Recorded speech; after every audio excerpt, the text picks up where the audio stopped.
Okay, so I just wanted to welcome everybody to today's presentation. Just a couple of housekeeping items as we go forward. If you just wanted to keep yourselves on mute, and then when the presentation is over, or if you have questions throughout, you're more than welcome to unmute yourself, ask any questions, or if you want to use the chat, you can do that and I'll watch the chat and I'll let Annik know what the questions are. And one other thing before we get started, I just wanted to let you know that our April 28th event, our Women Leaders event coming up, the registration is now open, so I will go and get the link and I will also drop it in the chat. So the event is free. We have trade show tables, we have panels, we have speakers, and we have our guest keynote speaker, Dr. Jane Goodall. And so the event is free. There's a minimal charge for a trade show table if you were looking for one. So I will get that into the chat and just wanted to get that out to everybody. So I'm going to do a brief introduction here. So just bear with me for 1 second as I put my glasses on, sorry. Okay, so Annik is the CEO of Annik Welsh Social. She's a certified, sorry, I'm reading it off your website. I'm sorry, okay. So I'm changing it up here. Or I'm going to read it how you have it there. So she says, I'm a certified confidence and social media coach. She started Annik Welsh Social back in January 2020 with the goal of helping businesses tell their unique stories online. With 4 years as a social media strategist under her belt, I have been able to grow a business that I'm in love with. I believe in coaching entrepreneurs on strategies that feel 100% aligned with their businesses. I value individuality as a business owner because of your uniqueness is your strength when it comes to attracting dream clients. You should be doing things that light you up, not just implementing strategies because you feel you should. Her approach to coaching is all about finding strategies that fit you, especially when it comes to mindset, because mindset matters. So let's make social media fun and creative again, and you can start attracting dream clients. So welcome, Annik, and we really appreciate you being here today. Thank you for having me, Lori. I really appreciate it.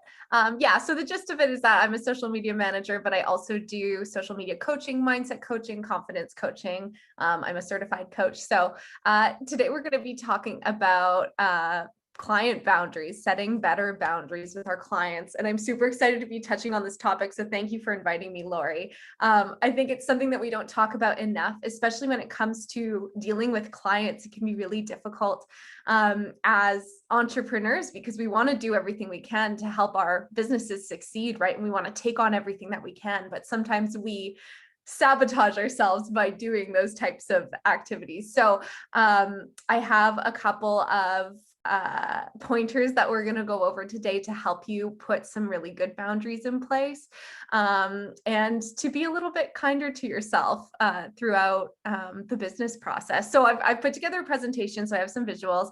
I know it's just Barbara here and I guess someone else is trying to connect, I don't know, but if you have any questions throughout, like I'm happy to answer. I love making this more of a conversation, so you're welcome to participate. There's also, if you want to hold off, you can add your questions in the chat and we can address them at the end, whatever works for you. I'm pretty casual on this stuff. So I'm just going to share my screen so that I can get this going. Hold on. All right, I'll just share my whole Google and then you guys will see all my tabs, but just ignore those. So we'll go into Canva here. I have my presentation. Awesome. Okay. So let's present. So yeah, let's kick it off. I mean, Lori did a really lovely little intro there. I've been running my business officially for 2 years, but I've been doing marketing and social media management for longer than that. And I've been coaching for the last 2 years. So today in the presentation, what we're going to go over is number one, why boundaries are important, because I think there's a couple of things that we look over when we talk ourselves out of setting them. I think it's a good thing to remind ourselves why they're so important. I really want to talk about contracting because one of the most important processes in setting boundaries is making sure you're setting them early on and consistently throughout. So when you get a new client, what does that onboarding process look like? We're going to go over the steps that you should be including in your onboarding process to make sure that you're being clear about your expectations and your boundaries. And then at the end, we're going to talk a little bit about how to overcome self-doubt and fear around setting boundaries. So I'm going to give you a little exercise that you can do to maybe uncover some of the blocks that you might have around setting boundaries. And then finally, just a couple of quick boundaries that are easy to implement that are really good for your self-care and will help you when it comes to your mental health in the long run, honestly. And they're very easy ones to implement. So that's what we're going over today. So let's kick it off with, why should we set boundaries? Well, two of my favorite reasons. The first is, you are your number one advocate, right? Like, you're running your business here. It's not like you're working in corporate and you have a manager above you, or you have other advocates and your coworkers. You are your number one advocate, right? Like, you are running the show. You're often the only person in your career who is going to advocate for you. So you have to set your boundaries yourself. And it's a way of making sure that you're making a fair wage, you're communicating in the ways that work best for your business, and you're creating the schedule you want, all the reasons we got into business in the first place a lot of the time. So, you're creating your life here. So boundaries help you do that, right? Number two, this is something that gets overlooked a lot, but boundaries aren't just for you, right? They're actually also for your clients. They serve to strengthen our client relationships. And the reason for that is that when we don't I brought a fork. oh, I think we got Now I have two. Oh my goodness. So basically, when we fail to set boundaries, often what happens is the client can overstep that boundary, or we can kind of disrespect our own boundaries, and that can lead to resentment within the relationship, and that leads to a whole other set of behavioral issues that might start arising, right?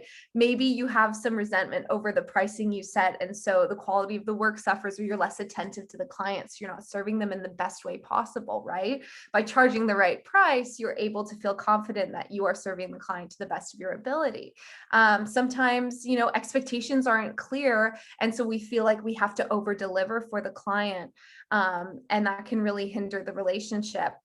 Sometimes there's lack of communication, right? Like, if we're get these inside our head about the fear of, I think that client emailed me again, right? Like, it comes to a point where we maybe start avoiding our emails, avoiding our communication. And so there's a lack of communication there. Sometimes it can result in like missing information. So we're not clear on our communication channels, right? Like, your clients communicate to you through email and they don't text you. Sometimes if we're not clear about our communication channels, the communication can be all over the place, right? The client is trying to get a hold of you over Facebook Messenger and email and text message, and it's just everywhere, right? We want to keep all that information in one place as much as possible. And then finally, it can allow for problematic behaviors to continue that could even hurt the client in the long run. So let's say you're a coach, maybe the client loves to cancel sessions, or even as a service provider, maybe they often cancel your touch point calls, right? That can be problematic because you can't do the work to the best of your ability if you are allowing the client to continue to cancel on you. So it's not serving them in the long run either, right? And so these are just some really good examples of ways that setting boundaries, they're not only for you, but they allow you to deliver the best work for the client to ensure that they reach their end goal through working with you, right? So super important stuff here. I want to go over a couple of rules for setting better boundaries in general. So number one is respecting your time, right? As entrepreneurs, we have the ability to create our own schedules, with obviously some exceptions. I know there's some people who don't have as much flexibility, but you need to be clear with your clients about that schedule, right? What days are you taking client calls on? When do you check your emails? When are you out of office? In what ways can they reach you at what times? That way you're not growing resentful that they're always messaging you on a Saturday afternoon, right? So it's super important to ensure that the clients are respecting your time. Communicating effectively. So your clients, this is something that's really important to know, actually. Your clients might not have the same communication style as you. We all communicate differently in different styles and in different ways. And you need to make sure your message is being heard, right? So you need to be clear with them about which communication channels you use, like I mentioned before. And you need to talk to them too to work out what the best ways to communicate your process is. And sometimes that can take a couple of meetings, or it can take a couple of sessions where you're sitting down and you're actually taking time to understand, how their brains work versus how your brains work, because that makes a big difference, right? Sometimes you'll communicate something and you'll realize that it got lost in translation weeks later. And so it's really important to make your communications like completely foolproof, right? Dumb it down. I know it feels so silly in the moment, but it's so important. Say no and mean it. So say no to activities that take up too much time or energy. This is huge for entrepreneurs and coaches and service providers, especially because often our clients like to ask for the extra things, right? Or if they didn't go over your welcome package properly, they might assume that something additional is included in that package. And so we need to be able to say no and gently remind them what is included in the package and what is not included in the package. Or if they're asking for something additional on top of the package, if it's something that you don't have time to take on, we can say no. Or if it is something that you don't actually provide for your clients, you can say no. Because we often fall into that trap, right? Of like, a good example is I create a lot of content. So if somebody's like, well, you're creating all this content, could you also kind of make these edits to my website? That's not something that I do. And I have to be able to gently say no to that, right? Like that falls outside of the scope of my specialties. And so we need to learn to be clear about those things and stand firm in them. Yes, Barbara, what's up? I thought I'd give you a bit of a break, Annik. This is so fantastic what you're saying. And I think each of these is an opportunity too, right? Like when you're talking about, if it's not something you do, right? Like it's that nice way of saying, or if it's not something that's in the scope, that's not in the scope, but I'd be happy to talk to you about how I could help you get it done or something like that, right? But no, this is just great. I just wanted to jump in and say that. So oh, good. I'm so glad. Yeah, really, really good. Yeah, there's so many ways that we can gently redirect, right? A really good one is just have a referral list of people you can refer for things that are kind of related to what you do. So you can say, hey, this is not in my scope of work. It's not something I typically do for clients, but I have this amazing web designer. She's incredible. You should connect with her. And that's something that she can do, right? So a referral is a great way to do that. Also just redirecting and explaining why is also great. Saying, web design isn't my specialty because I really want to focus all of my energy into your content and all of my creativity into your content. And so that's what I focus on. But let me know if you need help finding somebody or whatever, right? There are ways that we can gently redirect. I also want to be clear, and by saying this, I don't mean at all that going above and beyond is frowned upon, but it has to be going above and beyond in a way that makes you feel like you aren't depleting your energy, right? Like it isn't a step too far for you where it's going to kind of create that resentment. Going above and beyond every once in a while is very okay because it really does help build that client relationship, right? In the long run. And so that's great. But being aware of your energy levels and your time and your schedule and being able to say no where you need to and where you can and where you want to, right? That's the beauty of running our businesses. We get to do the activities and the tasks that we want to do. So we can say no. Okay, this is something I mentioned at the top, right? Set client expectations early on and consistently. So the trick to this is really keeping the client informed. And I'm going to focus on this heavily in the next couple of sections. So we're going to talk about the onboarding process and we're going to talk about contracting. I'm going to give you a couple of really good, solid questions that you can ask in your onboarding sessions with your clients so that the expectations are super, super clear. We're going to go over all of that. But it really starts at the beginning and then re-implementing throughout. And then finally be done with guilt, right? Because guilt is the enemy of boundary setting. Don't feel guilty about the boundaries you're setting or the decisions you're making. A client who doesn't like your boundaries may not be the right fit for you, right? If you're setting a boundary and you're getting a lot of pushback, it might just be that that client is not the right fit, and that's okay. I've gone through times in my business where I've had to break up with a client just because of whatever reasons because they weren't respecting boundaries, and it doesn't need to lead to that, right? Maybe you have a boundary conversation and it goes really well, and that's awesome. And then you guys can respect your boundaries moving forward. But sometimes it can lead to a client breakup, and that's okay too. Sometimes you're just not a good fit. And that's kind of the natural way things go, right? And I know that's really easy to say, to be done with guilt, but just be aware of it, because that guilt does come into play a lot, and it isn't an emotion that really serves us, right? So just keep that in mind. Okay, Barbara, go ahead. Sorry, I was just going to say, and the advice you're giving when you have this kind of, if you want to call it a system in place, right? I find that the guilt goes because you've made a decision, as opposed to the waffling, right? Where you're kind of like, oh, I'm not making that call, or I'm not comfortable with this, and I feel bad if I'm going to do this. Just set your boundaries early, right? Absolutely, right? Like if you were clear from the get-go, then you have ground to stand on when you have to reassert that boundary, right? It's also empowering. It's empowering. Yes, it is.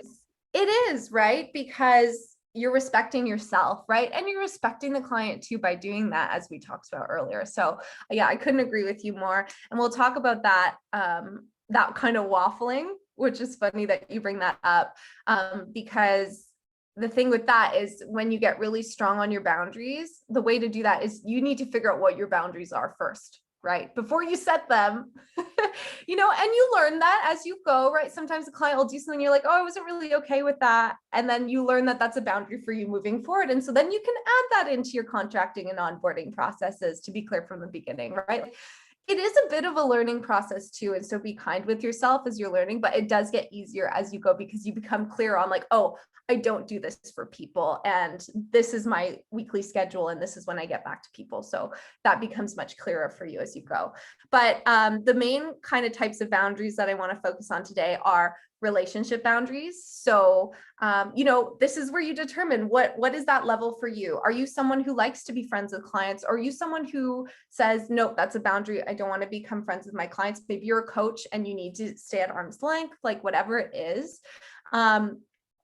Is that someone you're going to share when they start sharing personal details with you? Obviously in coaching, it's a little bit different, but as in a professional setting, when you're working with other business owners, how personal do you let it get, right? Like how far do you go? And then also establishing respect. So these are big aspects of relationship boundaries, and take some time to sit down and figure out where you stand on these, right? And it might be different with different clients too. There are some clients that I'm friends with, and there are some clients that I'd rather keep at arm's length. Like it really is dependent.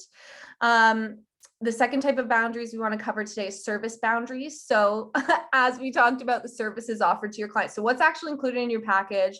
Where are you willing to go above and beyond, and how often? And then, what is your approach to clients asking for additional services, right? Are you going to see that as an opportunity to add on to the package? Are you going to send them for a referral, whatever it is? And then finally, your time boundaries, because we tend to let ourselves disrespect these a lot. So establishing your hours of communication. When are you checking your email? When are you available to clients? For coaches, I know some coaches will set up call days, even service providers. If you do intensives with clients, or you have strategy calls or things like that, are you having specific days during the week that you're doing your call days?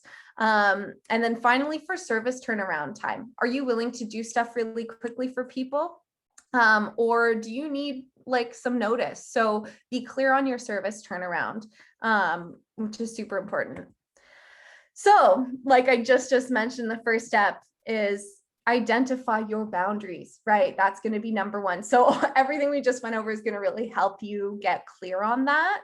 Boundaries, there's this quote from this therapist, Hannah Stensby, that I think really makes things very clear. Boundaries are all about becoming clear on your values and your priorities, and then setting limits around people or activities in your life that don't bring you joy or don't make you feel fulfilled, right? And it's the same thing in our businesses as well as our personal lives. It's just as important in our businesses, because if we let our clients do whatever they want, or if we let our subcontractors, kind of go against our processes, then we can get to a point in our businesses where we're just not enjoying our day to day. And that is not the goal, right? We want to enjoy our day to day. That's the point of running our businesses. Obviously, with a little flexibility, we can be flexible with people to a certain extent, but that's up to you to determine how flexible you want to be, right?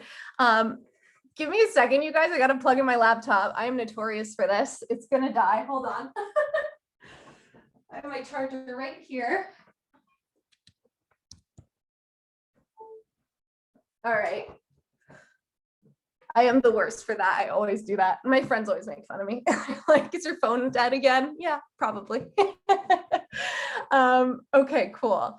So now that we've kind of laid the groundwork here, I want to go over asking the right questions. So we're going to talk about contracting, and contracting is really about setting expectations, clarifying, and creating commitment from both parties. And the way we do that is we ask the right questions. And this is, I honestly love this because it has changed my business. This is something that I live by. I implemented this in my business about a year and a half ago. And it has really changed the way I work with my clients. And they're happier too, because they're able to fully understand the process from the beginning. There's nothing unexpected for them. So when we look at contracting is the process of establishing expectations, clarity, and commitment. There's 3 categories of contracting that you should be touching on with your clients: the administrative, the psychological, and the professional. So you can break it down into those 3 categories. And this comes from Eric Byrne, who's the founder of transactional analysis. He identifies these 3 forms of contracting. So let's go over the first one, administrative.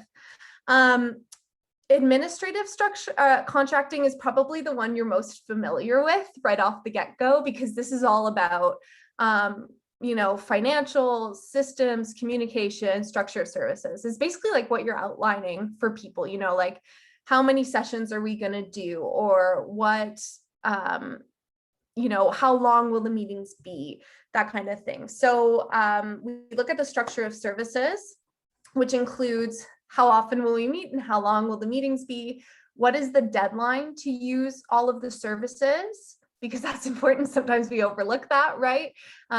Even as service providers, let's say you're on a month-to-month contract or a 3-month contract with someone, you need to have an end date. And if they delay, you need to be clear on the fact that there is an end date to the services, and what does that look like when we get to that end date if not all the services are completed. And then similarly, what if you need to reschedule a session or a service? Is there a deadline to do that? How much time are you giving them to make that happen? So again, this just all the administrative stuff. Financials, are fees paid up front? What is your invoicing schedule? How are the fees paid? Being clear with all of this stuff so there are no surprises for your clients. Often a lot of the stuff can be included in your contract, in your initial meetings with the client. And then finally, systems and communications. So what are the main methods of communication? Like, is it email? Are you on the Voxer app? Are you like on Slack? I don't know. Are you communicating through Facebook Messenger? How quickly can they expect a reply? So that's super important too. Then finally, for coaches, what happens if the network goes down while you're on a call? Where are you going to meet to kind of figure out the next steps? Like if you're on a Zoom call with a client, well, if the network goes down, we'll meet on Facebook Messenger, or I'll send you an email to give you an update on what we're going to do about it, right? Just so that you can establish kind of this sense of openness in your relationship with the client, as well as a sense of trust. Like when people have clarity, they're much more happy, right? And so that eliminates kind of that sense of overwhelm that can come with, working with somebody for the first time as a client, right? Though these may seem a little bit straightforward, often they are overlooked. And so that's why I want to take a minute to outline them for you, because they are super important. As I just mentioned, it creates a safe space for the clients, and it can really allow the clients, service clients, to flow more smoothly through your process too, right? Okay, let's move on. Yeah, Barbara. Sorry, this is just so good. I also think with the administrative stuff that it's when you think if you're doing like a request for proposal or some kind of bid, this would be really good information to put in there, right? Absolutely. So they can see how you work in advance. And it kind of sets the stage. And I also think that a prospective, client would love to see that you thought this through, right? Absolutely. And that's something, like you said, you can include in a proposal. You can also include it if you're on a discovery call or a free consultation call where they're asking about your services. You can kind of dive into this stuff, right? It's sometimes feels awkward to talk to because you're bringing up the pricing and you're bringing up all that stuff. So it can be, for some people, a little uncomfortable, but it's so important, right? Like to say, yes, actually, all of my invoices are upfront to protect me as a service provider, or, the invoicing schedule is once a month, whatever it is. Super important. And I love that you mentioned included in a request for proposal. If you are sending out a proposal, any proposal should include your potential package, right, with your pitch and all of that. So along with that, include, all the details on how you communicate with your clients, how you deal with the finances, and how the services are structured. Super important. Yeah. Professional contracting. Okay, so professional contracting is much more about your process and how the client relationship is going to work. So before you figure this out, you need to get clear on your process, right? So you're going to give them instructions basically on how the process works. And like Barbara mentioned, this is something you can include in your proposal. You can also include this in your welcome email, in your welcome package, like whatever is a part of your onboarding process, find somewhere to put it in. So for coaches, explain what coaching is and what style of coaching you use.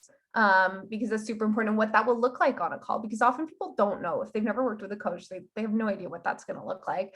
For service providers, you can outline your process to the client. So for example, I create content for people, and so I work on a 4-week cycle. So I'll say, well, in the first week, I'll create your content, and then by the second week, we'll start posting, and I'll need approvals, and all this stuff is outlined, right? Never assume the client knows. We often do that because we're so entrenched in what we do, right? Like we know our process through and through. But even if the client has worked with someone else like you before, you cannot assume they know how your process works. Please explain it, even if it feels redundant. You might be explaining it and you might be like, well, this is all common sense anyways. But regardless, you just need to say everything and put it in writing somewhere as well, right?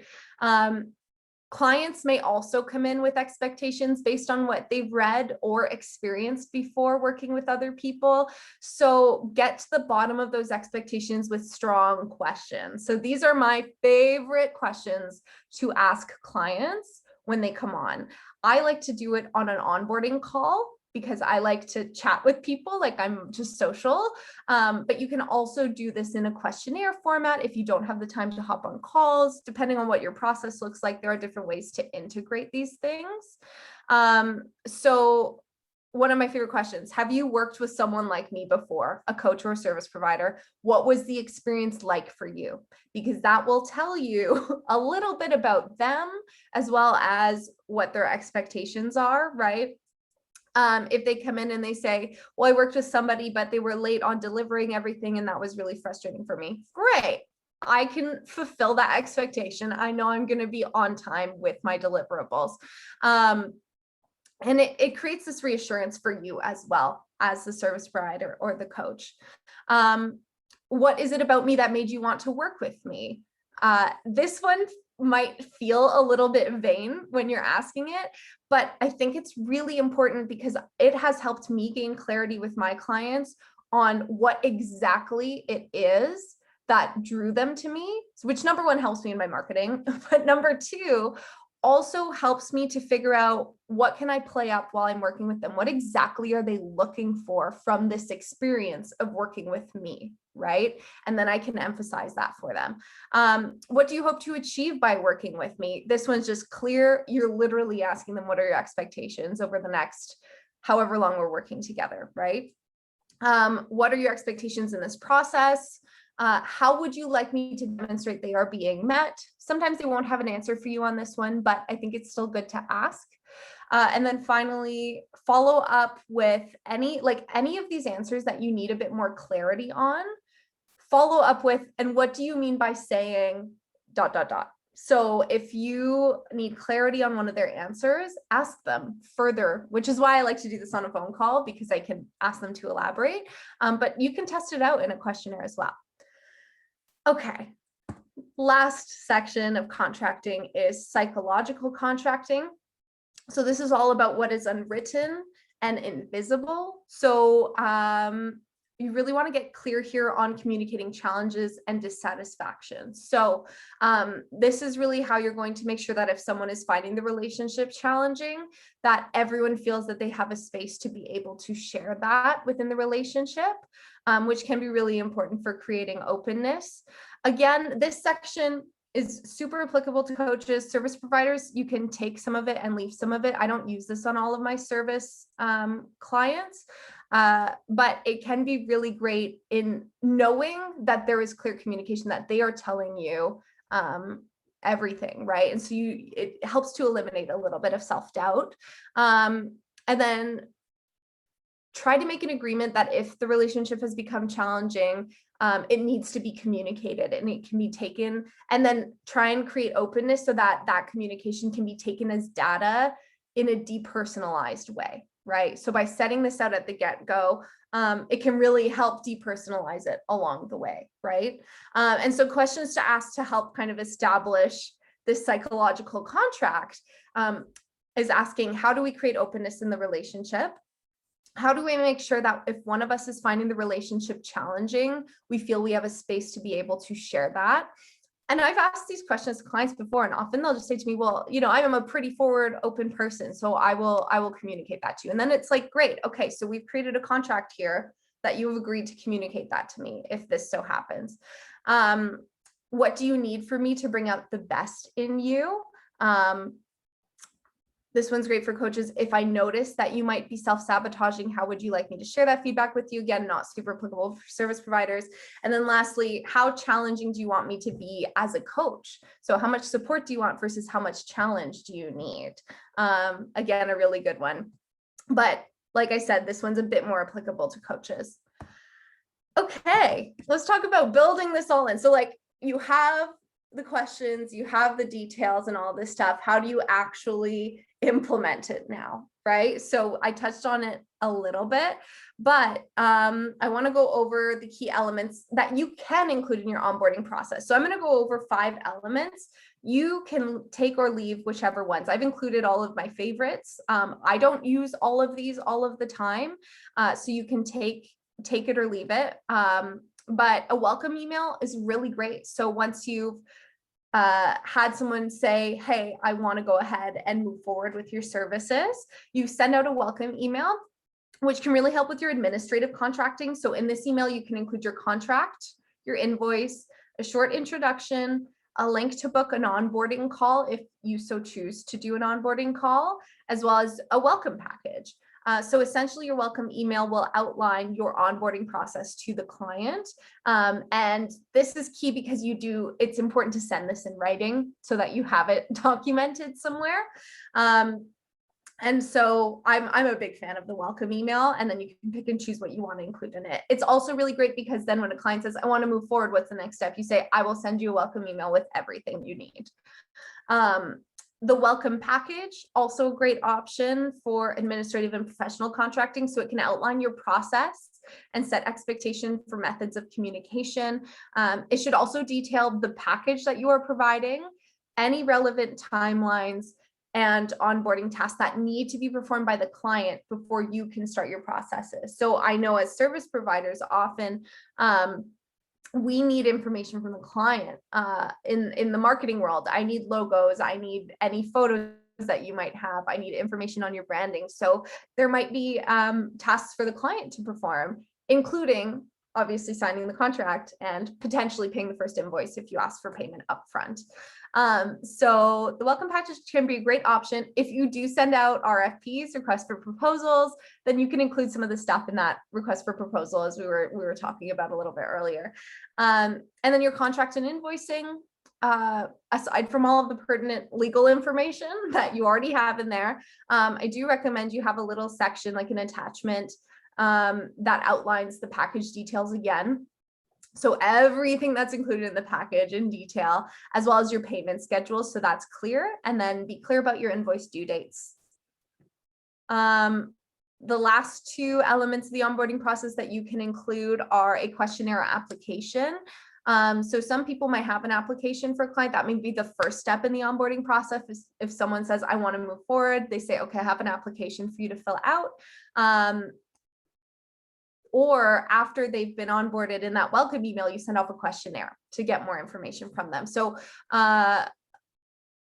basically, if you have an application unit, you can include some contracting questions in it. You can also establish that questionnaire so that the client fills it out when they're being onboarded. Include some of the recommended professional and psychological contracting questions. So this is where the questions come into play.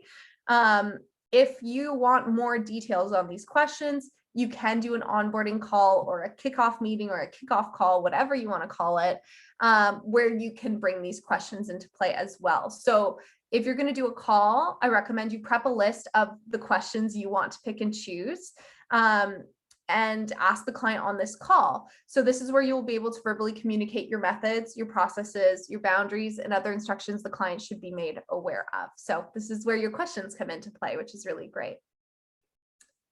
Finally, in the onboarding process, you can always recontract. So let's say you're out of the onboarding process, you've been working with this client for a couple months. Don't be afraid to recontract if either the relationship is kind of straying a little bit, or even you as a service provider or a coach have a little bit of self-doubt creeping in because you're not communicating enough, right?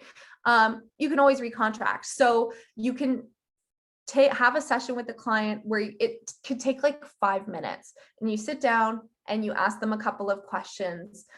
These questions are always at your disposal. And you can always revisit your client's goals when needed, right? To ask them to get clear on their expectations again, right? Because the client goals can shift as well along the way. And so it's good to check back in. So you can ask them again, what are you hoping to achieve over the next 1 to 3 months? What would you like to have happen as a result of my services? How are you feeling about the process? What do you like about it? Is there anything that could be improved? This is your chance to also recommunicate your boundaries. So let's say, hey, I just wanted to sit down. Let's say you wanted to sit down for a recontracting session. You can sit down with the client and say, ask them these questions and then go over, okay, I just wanted to recommunicate my schedule or my emails, or, hey, I've noticed we've been kind of all over the place with our communication, or I've noticed that we've been communicating on Facebook Messenger and on Instagram and on email. I'm wondering if maybe it might be better for us to just communicate through email, right? Like it's your opportunity to kind of rein things back in, and explain how the boundaries will serve the client too. So, maybe it's going to save them some time for there to be a little less back and forth and for you to be a little more concise. Maybe it will help them achieve their goals that much faster. So you can always reiterate how it will benefit the client, and also just give it a why. It's easier for me to have all this communicated through email so that I can keep track of it and make sure that I'm delivering these services to the best of my ability for you, right? Because your success is important to me. So that is a great way to have those kinds of conversations. All right. I know that's a lot of information. Does anyone have any questions before we move on to a little confidence exercise? I do. Yes. What a surprise. I do. I love it. This is great. It's just a comment when you were talking about the piece about, I'm not sure which element of the contracting it was. I think it was an element of the contractor where you talk about how challenging do you want me to be? And you said that works with coaching, but it's also something that I think works with a services sector too, because the clients that I have, and it's a really good point, right? Like you can just go in and do the work for them, or you can say, you know what, and maybe that's all they want, right? Like just solve the problem, or you can take it to the next level. So that is actually a really good question to ask, how much they want to be absolutely challenge, maybe not that wording, but anyway, I thought that was interesting, Yeah. and I thought it did apply to the services. And I know Tracy's on here too, and she's a graphic designer, and it's like you can work with clients that are like, just get me something that works, right? Yeah. Or you can, really take it to the next level. So that's cool. That's a cool point. Yeah. And you can, like, if these spark any inspiration for you, take them and modify them to make them work for your business, right? Like, I'm giving you the basics here, but you can fit them into your niche. You can fit them to work with your clients, right? Yeah. So I love that you make that point, because it's so true, because sometimes we assume maybe that the client wants it all done for them. There are some special clients that come along that want to be a part of the process too, right? So like you're saying, yeah, is there anything, like, if you want to contribute anything, I can give you a little strategy or a couple of tasks to do to just help my work be even more successful for you, right? Yeah. So I love that. I think that's really great. If anybody else has any questions too, you're absolutely able to chime in. I said at the top of the call, like, I'm happy to make this a conversation. That's kind of how I operate. So if you want to contribute, you are absolutely welcome to.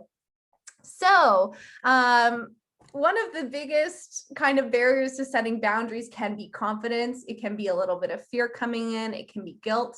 And so as a mindset coach, I wanted to bring in a little exercise that you can use to sort of assess, what kind of fears are coming up for you, or what kind of blocks are coming up for you around boundary setting.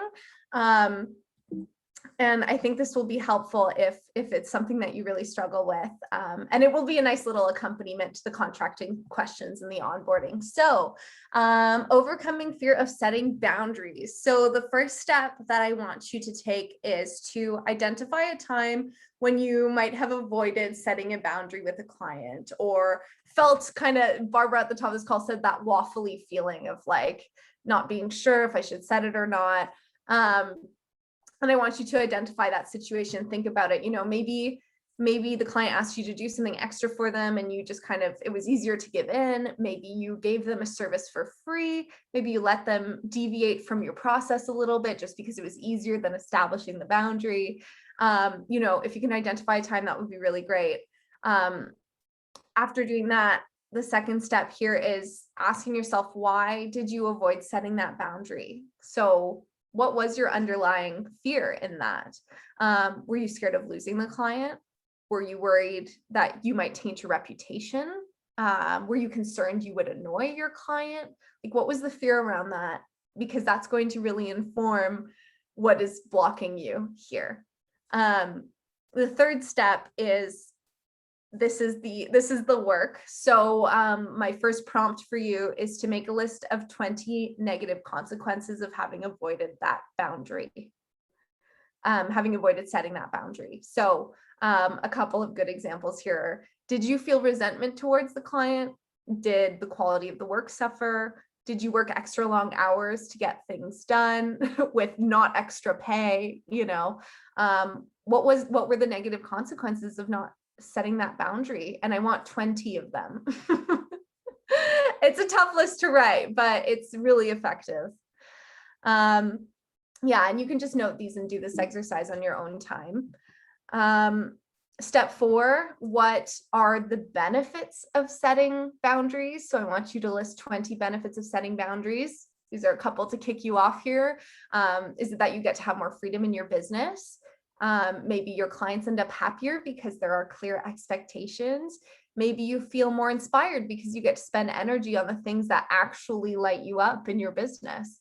I want 20 of those as well. The fifth prompt is, who do you get to be when you set boundaries? So just a little description of who that strong boundary setting person is. Are you a CEO? Are you stepping into that CEO mindset? Do you become a better version of yourself? Like, who is that person to you? And then finally, step 6, this is one of my favorite lists for confidence, which is, I want you to write 20 things that make you valuable. So are you absolutely amazing at what you do? Do you have a unique perspective on things? And by the end of this exercise, I can tell you're going to be feeling amazing, and you're going to realize that just how important boundaries are, because a lot of the time, the thing with mindset is like, I know you all know boundaries are important. We all know boundaries are important, but when we get in those scenarios where we actually have to set one, it's that inner knowing and belief that it's like, I need to do this for me and the client and my business, for everybody involved, right? It's like that knowing that makes it that much easier to make it happen. So that will help you a lot. Plus a little confidence boost at the end is really just, it's just a feel good exercise. So have fun with that. You can always message me to let me know how it goes. I love reflecting on these kinds of exercises as well afterwards, can be really helpful. So shoot me a message. I'm on Instagram. I'm always happy to chat. Okay. And then finally, we're going to go over some easy boundaries for self-care. So these are some of my favorite ways to set boundaries. So turning off notifications. Hello. I am a social media manager. I manage a lot of accounts. My social media notifications are all off. If I'm able to do it, I know that you can do it. It's just a matter of reminding yourself to check it every once in a while, or to have that, maybe it's in your schedule, like have it as a task on your task list rather than just having the notifications pop up on demand, right? A game changer in my business has also been turning off my email notifications. I know that can be scary for some people, and I know some people can't do it. And so it's just something I'm putting out there as something that you could potentially do, but I understand that some of you actually can't, just in case of client emergencies. Unplugging after work. What time are you finished at? With us entrepreneurs, a lot of us are working from home, right? So are you stepping away from your desk at 5 p.m.? Are you unplugging from your laptop? Are you turning off your email? Like, what is it? Maybe you can't turn off your email notifications during the day, but maybe every evening, as a part of your unwinding process after work, you turn off your notifications on Instagram, on your email, on Facebook, and that's a part of you clocking out for the day, right? So they're just off for the evening, and then you turn them back on in the morning. Avoiding your phone when you wake up. This is something that can be really, really helpful for people, because again, you won't be faced with work immediately first thing in the morning. You won't be faced with all those notifications first thing in the morning. You're going to be able to have an intentional first couple of minutes or even an hour to your day, which is super important for setting yourself up. Only answering emails and messages during work hours. So that's a boundary you can set with clients as well, and be clear with them on that. And then something that some of us can do, not all of us can, but not providing your cell number to clients. There are so many ways to get around this these days. There are so many messaging apps that we can use so that our clients don't have our cell numbers, or maybe even having a business cell phone. I mean, if that's something that you can work into your business structure to have a separate cell phone for clients, I don't know. That's not something that I can do right now, but it's an opportunity to be able to separate business from personal, right? And that's super important. So you're not on demand for your clients at every hour, minute of the day. So these are just some easy ones to be able to set yourself up to have a little more time for yourself mentally, mostly, which is super important. So yeah, I mean, I just want to thank you all for listening in, and we can open it up for questions. But I just wanted to let you know that you are welcome to sign up to my email list through my website if you want more kind of tidbits like this. I do all sorts of stuff, right? Because I do business coaching, I do social media coaching, confidence, mindset, all of the above. So there's that. And then I also have one-to-one coaching spots available. So if you're interested, just shoot me a message. I'm always on Instagram at Annik Welsh Social, and then you can find my email on my website there. So that's how you get a hold of me. But I'm so glad that I got the chance to do this presentation. It's so fun. And yeah, I wanted to open up the floor if anybody has any comments or questions or wants to chat about anything. Yeah, please feel free. You could unmute yourself. You could ask any questions, or if you wanted to put them in the text or chat, yeah, I could look for them for you. So go ahead, everybody. I just want to say that this is so great, Annika. This is one of the best. I attend presentations all the time, and I guess because it's so relevant to me, it's just great advice and everything. It's been really great, and I love your energy. Just a question about the phone, because I'm using my phone, like all of us, right? Yeah. And in the morning, what do you do when your meditation app and your affirmations app, like they're all on your phone, Yeah. right? So is that okay? Like, It's you know what I mean? Like I okay. do the first thing in the morning, as long as I'm not doing, I guess I'm not on social media, but I just was thinking this morning, is there another way other than depending on my phone for everything? Like, should I use my computer? I don't know. Yeah, Like, I mean, test things out. As far Mhm. as affirmations go, that one specifically, I love doing post-it notes. So I will write them out Oh. on post-it notes, and I actually put them in my coffee cupboard, but some people will put them on their mirror, like their bathroom mirror, so that you Yeah. can see them in the morning and they're not on your Yeah. phone. There's Yeah. nothing wrong with it being on your phone. I want to be clear. Like, it's not, I'm not the self-care coach that's going to be like, oh, that's a big no-no. Like, do what you need to do. Yeah. But yeah, post-it notes I find really helpful, or writing them out every morning in a journal can be really helpful. Mhm. I mean, I'm similar to you. I find my meditations on YouTube. So I think the main thing with that is being just really intentional. So when you're going on your phone in the morning to find your affirmations, to find your meditation, be intentional with it. Know that that's what you're going to do, so that your brain doesn't default open a social media app or your email, Mhm. right? Mhm. It's just about the intention with it. So I think Good that's point. Yeah. Absolutely. Well, I'm glad you found it so relevant. I think this is great. I'm a big fan of these things because I've used them all, right? And I find them really effective. So I'm just so happy to be able to share the knowledge and like spread the wealth, And then there's Tracy posted in the chat, great presentation. I have serious boundary issues. I have told clients I don't schedule work evenings and weekends unless prearranged and urgent, but they still want me to respond to work on the weekend, even though I already kindly mentioned it to them. Mhm. Yeah, I mean, that's about, you gotta stand strong in your boundary, right? Like you have to just reaffirm your boundary. I would ask, how are you setting that expectation from the beginning? So I am curious what that process looks like for you for setting that expectation. So is that in an email? Is that something that you're communicating to them so you know they've received it?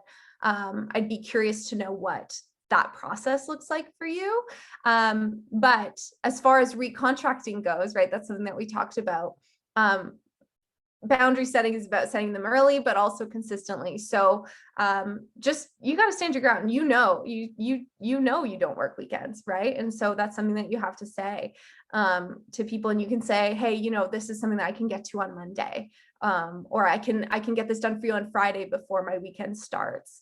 So being clear about that. There are nice ways of doing it, and I know it can feel scary at the beginning when you're setting it, but once you get in the rhythm, especially with this weekend one, it's going to become so easy. It's going to become so much easier to do. So yeah, I don't know if you want to share a little bit about your process for setting that expectation in the chat, or if you want to pop on, but yeah, like I can think of an example where I specifically even told a whole story because I work from home. I've been working from home for like 20 years.